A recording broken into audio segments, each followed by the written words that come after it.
Salut à tous, ici Adrien D. Aujourd'hui on est le mardi 21 août 2018 et je vais vous présenter la Netrunner OS. Alors pourquoi je vous présente cette distribution Linux? Eh bien c'est parce que donc dans mes abonnés, je suis pas mal de youtubeurs aussi bien francophones que non francophones.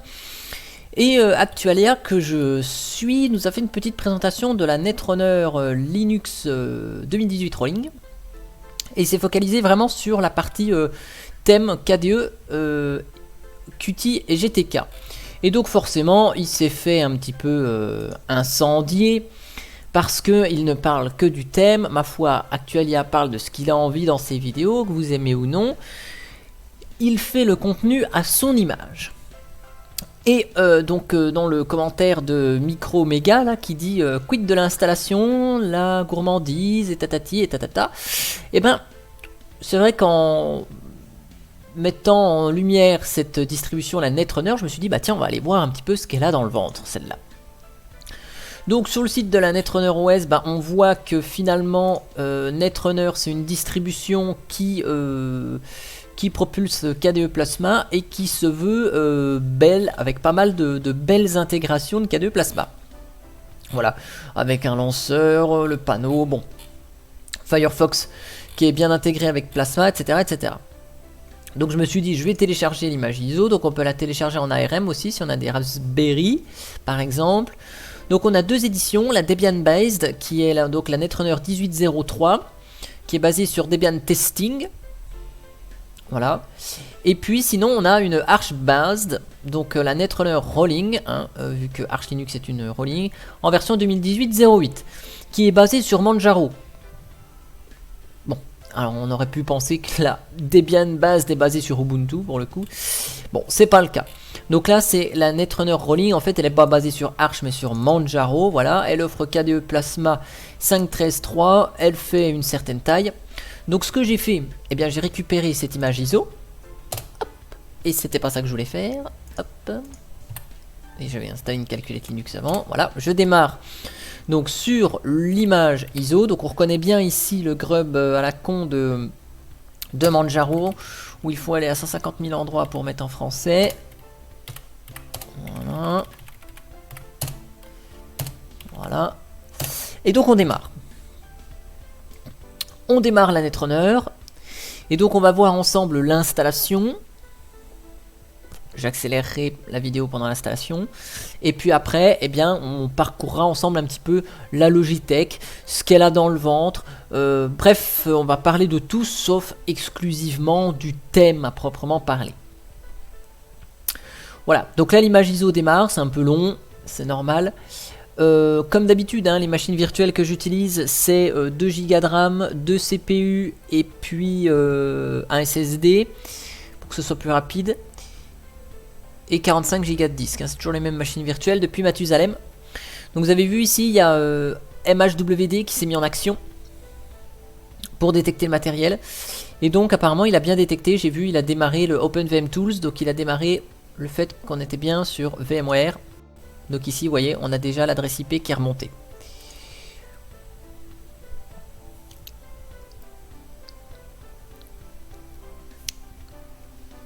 Donc là, KDE Plasma va se charger, c'est un peu longué, c'est normal, c'est KDE Plasma, c'est toujours aussi long.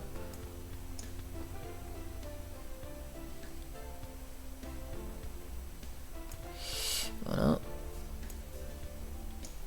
Bah, hop, tac. Voilà. Très bien. Donc là, on a notre Netrunner qui est en action. Donc ce qu'on va faire, on va passer à l'installation. J'accélère comme d'habitude dans mes vidéos l'étape d'installation et puis après on se retrouve à la fin. Donc là je vais vous montrer vite fait l'installateur à quoi il ressemble, mais si vous avez déjà installé une distribution basée sur Manjaro ou Manjaro elle-même, et c'est exactement le même installateur. Il s'appelle Calamares, il est là, il est devant vos yeux. Donc voilà, il n'y a rien de sorcier, clavier français. Donc là je vais effacer le disque et je vais remplacer Grub ici. Très bien. Donc là, mon nom, Adrien. Le mot de passe qui va bien. Là, il y a un truc que je déteste, c'est utiliser le même mot de passe pour route. Voilà. Et donc on va installer la Netrunner.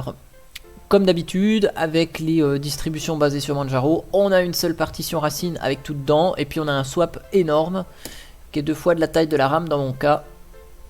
Je vois pas trop l'intérêt, mais voilà, le partitionnement auto, c'est ça. Donc, je laisse l'installation se poursuivre, je mets tout ça en accéléré comme d'habitude, et puis je vous reprends dès que l'installation est terminée. Hein. Bip, bip.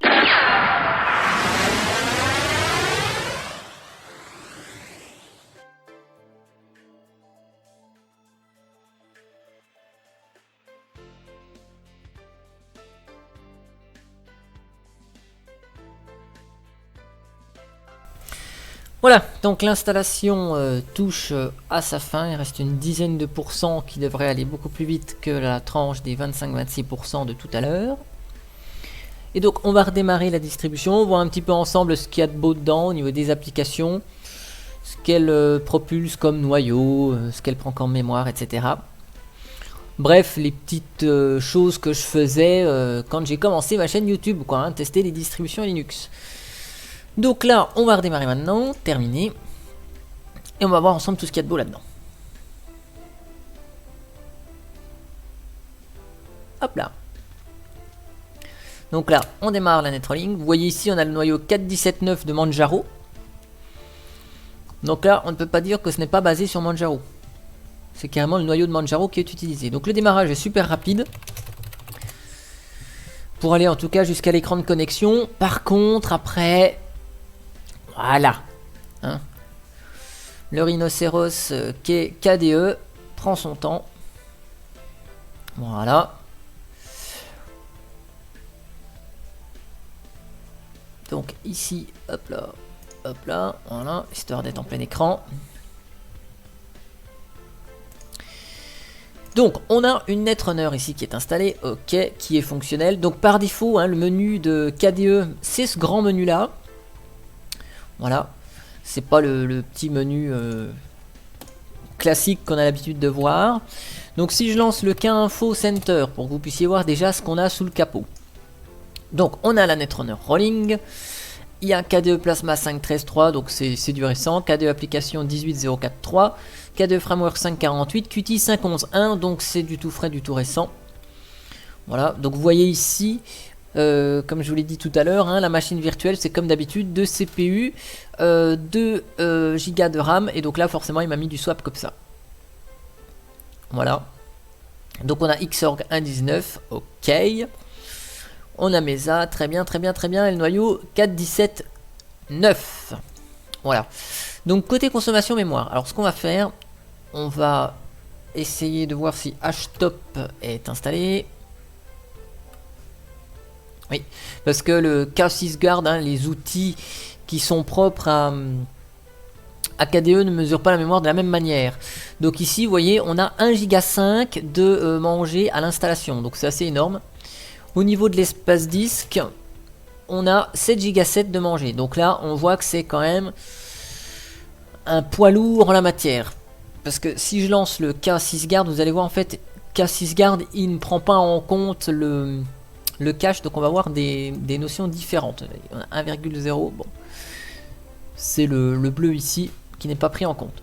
Donc voilà, on a un bon giga mangé par KDE, sachant quand même que KDE à la base il est plutôt léger, hein, on est de l'ordre de 400 mégas, pas plus, hein, avec KDE Plasma, sur des distributions qui contiennent le minimum. Donc là on voit qu'il y a quand même un gros équipement derrière, hein. Donc là on voit qu'il y a Firefox qui est lancé en arrière-plan, voilà, ceci est peut-être la cause du problème. Donc pourquoi Firefox est lancé en arrière-plan, j'en sais rien, donc on va killer. Voilà. Et donc là ça va déjà un peu mieux quand on arrête Firefox qui est lancé derrière pour je ne sais quelle raison. Et on retombe à quelque chose d'un petit peu plus raisonnable, hein, un peu plus de 750 mégas. Voilà, donc ici on a un terminal descendant, hein, qui permet donc d'avoir via la touche F12, voilà, le terminal qui monte et qui descend, donc c'est Yakuwake. On a les outils ici de Manjaro qui sont présents, hein, vu qu'on a une Manjaro là-dessous. Donc on peut installer les paquets linguistiques français, si ce n'est qu'il nous détecte la langue française. Voilà, donc hop, on va installer les paquets. Bien sûr, quand on le fait, il faut que le système soit à jour. Donc on va aller voir ici ce qu'il y a de beau. Donc il y a 325 paquets à mettre à jour.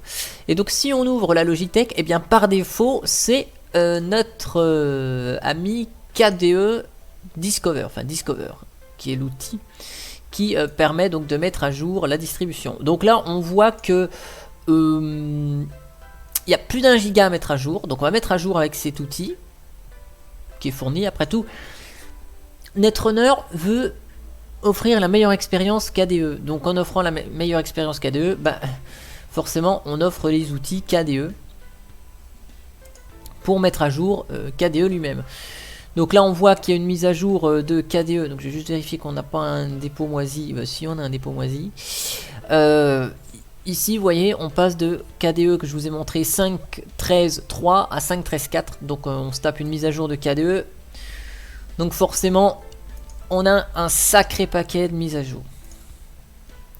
Donc on va être obligé de mettre à jour déjà dans un premier temps tout ça avant de pouvoir bénéficier de la traduction française dans Netrunner. Bon, le temps que ça télécharge, on va regarder ensemble un petit peu ce qu'il y a de beau au niveau logiciel. Donc excepté les traductions. Donc les dossiers utilisateurs sont traduits, ok. On a Dolphin ici, voilà. Côté application, donc ce que je vais juste faire, c'est que je vais rajouter sur le tableau de bord juste le menu des applications, voilà, qui est quand même le menu que moi je préférais utiliser du temps de KDE. Voilà. Ce sera beaucoup plus simple pour vous présenter des logiciels catégorie par catégorie. Donc au niveau bureautique, on retrouve la suite LibreOffice. Donc pour le moment qui n'est pas en français. Donc, hop, je vais quand même vous lancer LibreOffice Writer. Donc ici, c'est un LibreOffice 5, mais je pense qu'il va être mis à jour peut-être en version supérieure. Donc on verra ça. Au niveau des versions, on va pas trop se casser la tête dessus. Alors moi qui voulais enregistrer la vidéo assez rapidement avant de partir au boulot. Voilà. Donc là, bon, on a LibreOffice 5.4, peut-être qu'on aura la version 6 après la mise à jour, on verra ça. Donc vous voyez le thème ici, qui est intégré plutôt de manière correcte avec ce qu'on retrouve dans Dolphin. Voilà, donc c'était le point qui avait été mis en avant par Actualia. Donc on retrouve ce thème qui est cohérent, même avec LibreOffice. Hop, je vais relancer ce menu-là. Donc ici, au niveau graphisme, donc on retrouve GIMP, Inkscape, Krita et Scanlit. Scanlit pour numériser.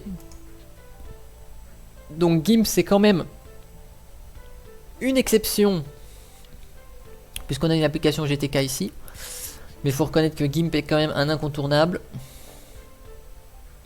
Donc cette distribution elle me fait penser un petit peu à la KOS. Vous savez la KOS c'est la distribution qui offre que des applications KDE et qui fait une belle intégration avec KDE et tout ce qui est Qt.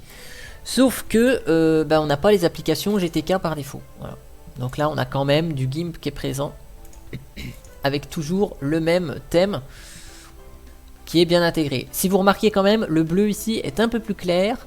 Là c'est un thème brise classique à mon avis. Il est un peu plus clair que ce qu'on retrouve ici. Vous voyez les motifs sont un peu plus bleu foncé. Bon, faut avoir de bons yeux. Dans l'internet, donc on a Firefox, on a Marble hein, qui est l'équivalent, si mes souvenirs sont bons, de Google Earth, mais en moins bien forcément. On a Pidgin, Q Transmission, donc un client BitTorrent en Qt. On a Thunderbird. Donc on verra tout ça une fois que l'ensemble sera mis à jour. On a quelques jeux, ok, bon, si on veut jouer un peu. On a Steam, bien sûr. Donc on a Steam à notre disposition si on est joueur. Je vais regarder si il se lance parce que je sais qu'on a sur Manjaro, je sais qu'on a deux Steam, il y en a un qui marche et l'autre qui marche pas. Donc on va vérifier si celui qu'ils ont intégré marche, mais j'espère que oui. Dans le multimédia, donc on a Audacious, bon je suis pas fan. On a Kamozo pour la webcam, Caden Live, yes, cool. On a SM Player, donc SM Player c'est le logiciel vidéo de... Pas de KDE, hein, mais un bon logiciel vidéo, c'est celui que j'utilise en Qt. Voilà, donc SM Player c'est un bon outil, même si là on voit que le thème n'est pas celui de KDE. Donc même si on essaye d'avoir une bonne intégration entre les deux thèmes, et bien ici on a un fond noir. Donc ça se personnalise, j'imagine, quelque part par là, hein, voilà. Mais il est possible de personnaliser l'apparence pour SM Player, no problemo. J'en veux avec ce menu par défaut. Dans multimédia, donc on a Yarok. Je ne connais pas ce logiciel, mais vu le logo, je suppose que c'est un lecteur de musique. Voilà. Donc, Musicotech. Voilà. Donc c'est un lecteur de musique que je ne connais pas, mais vu l'interface, ça semble être un lecteur de musique en GTK. Mais vu que je sais absolument pas comment il marche. Ah voilà. Toc, à propos, donc un lecteur de musique moderne écrit en Qt4. Donc soit... Ouais non, la traduction est pas bonne. Puisque c'est un lecteur de musique en Qt5, voilà. Bon, j'aurais préféré Clémentine parce que c'est l'outil que j'utilise, mais bon. Ça, au moins on a un outil en Qt. Et ici dans le système, donc on retrouve Octopi, hein, si on n'a pas envie d'avoir KDE Discover, qui vous voyez est un peu long. On retrouve donc Dolphin, on a le gestionnaire de partition KDE, la console, bon, et puis on a quelques utilitaires, comme SUSE Studio Image Writer pour graver des ISO sur clé USB, Spectacle pour faire les captures d'écran, Ocular, Calc, la calculatrice, Kate le gestionnaire de, enfin le bloc-notes, et puis Arc pour la compression. Et ça s'arrête là. Donc là, Steam il se lance, cool. Donc au niveau du thème, ici, le panneau de KDE il a changé quand même depuis que je l'utilisais. Voilà, donc je vais reprendre ici en vue classique. Non, c'était pas ça. Vue en icône. Voilà, c'est comme je le connais bien, ce gestionnaire de configuration de KDE. Donc ici, les outils Manjaro sont pas vraiment présents. On a juste le hardware détection qui est ici et kernel qui est ici. En fait, on retrouve pas l'interface des outils Manjaro avec tout ce qu'il y a dedans, mais on les a ici à l'unité, quoi. Voilà. Et par contre, ils sont bel et bien intégrés dans le panneau de configuration du système. Donc ça, c'est assez sympa. On voit ici l'utilisation du noyau 4.17.17. Donc c'est pas du noyau LTS. Bon, ça change pas vraiment grand chose en soi. Dans autre, qu'est-ce qu'on a? Observe. Ok, d'accord, on a tout le reste. Donc au niveau du thème, hein, parce que quand même Netrunner se focalise sur le thème. Donc ici on a un thème Netrunner Rolling, voilà. Donc le thème du bureau, on dirait un Breeze mais un peu plus bleu foncé. Voilà, donc c'est le Breeze Alpha Black. Voilà, on ne sait pas. Bon, effet de bureau, on s'en fout. Décoration des fenêtres, ici, voilà. Donc on retrouve Breeze, hein, c'est ce qui est classique. Au niveau des composants, on retrouve Breeze ici. Et donc forcément, on retrouvera dans les couleurs, voilà, un Breeze. Non pas un Breeze, mais un carbone. Donc un thème un peu plus bleu foncé. Là où Breeze, vous voyez, c'est un peu bleu plus clair. Donc là, ici, on a le thème carbone. Bon, bah très bien. Les icônes, bah, vous les avez reconnues, hein, c'est ceux de Breeze. Voilà, donc les icônes Breeze. Oh, sympa les petites trucs comme ça. Là. Il y a des améliorations depuis que j'ai quitté KDE. Et au niveau du style des applications GTK, donc on retrouve un thème GTK2 et GTK3 Breeze. Donc, comme je le rappelle, hein, Breeze, c'est le seul thème avec le paquet Breeze GTK qui offre la possibilité sous KDE d'avoir et le thème GTK2 et le thème GTK3 avec Breeze. Voilà. Donc ça, c'est assez sympa. Donc vous voyez, on a un thème Breeze. Donc on retrouve tout un ensemble qui est flat et bien typique de KDE.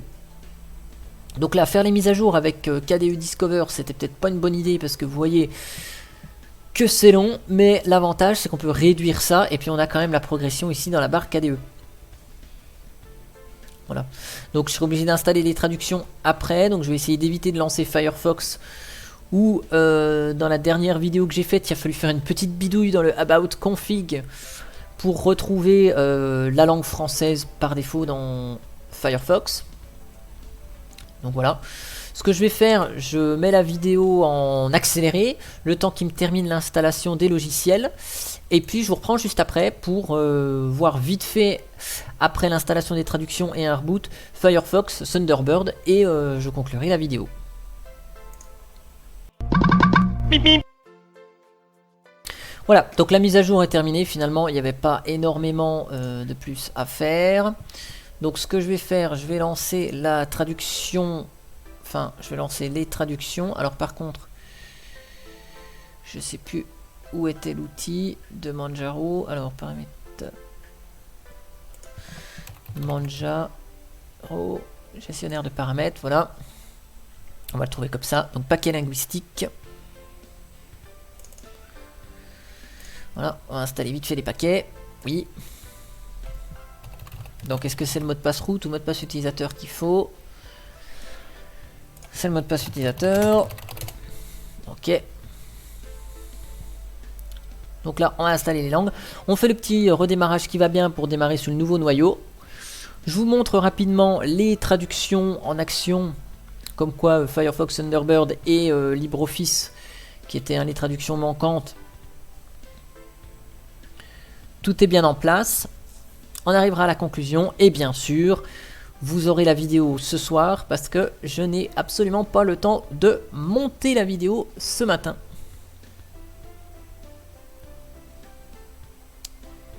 Voilà, hop, quitter. Donc, allez, on va utiliser cette fois-ci le vrai menu de la Netrunner par défaut. Voilà, pour redémarrer la distro.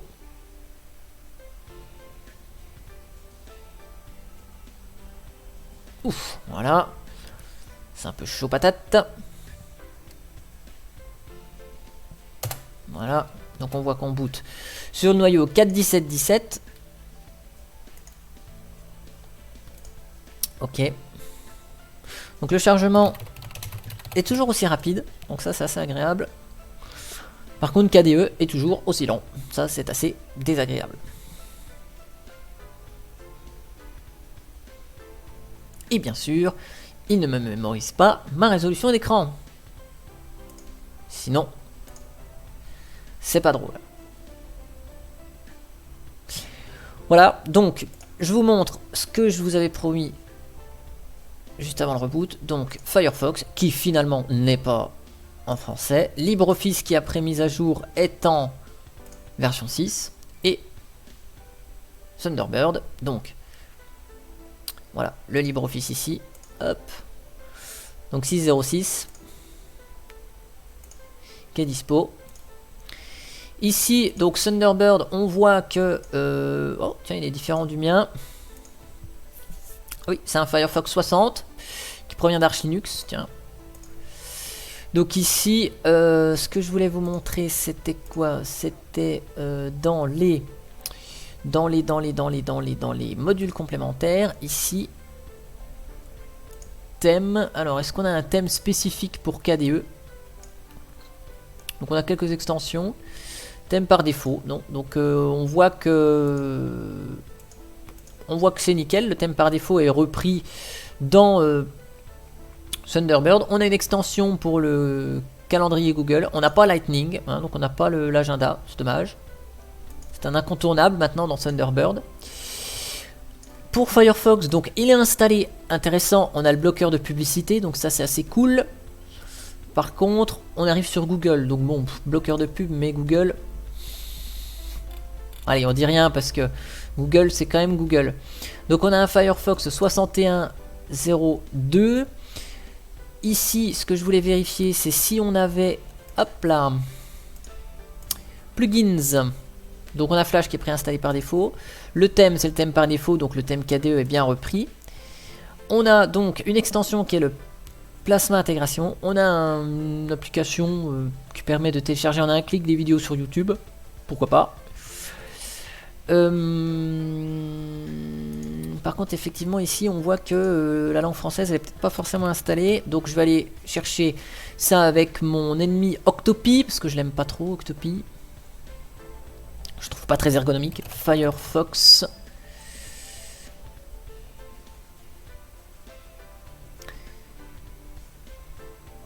Alors, Firefox n'est pas installé, mais Firefox est ici.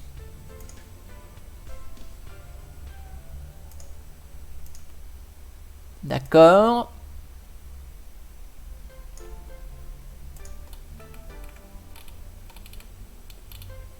Il va falloir m'expliquer comment ça fonctionne ce truc. Alors je vais installer le français puisque visiblement il n'a pas installé la traduction française.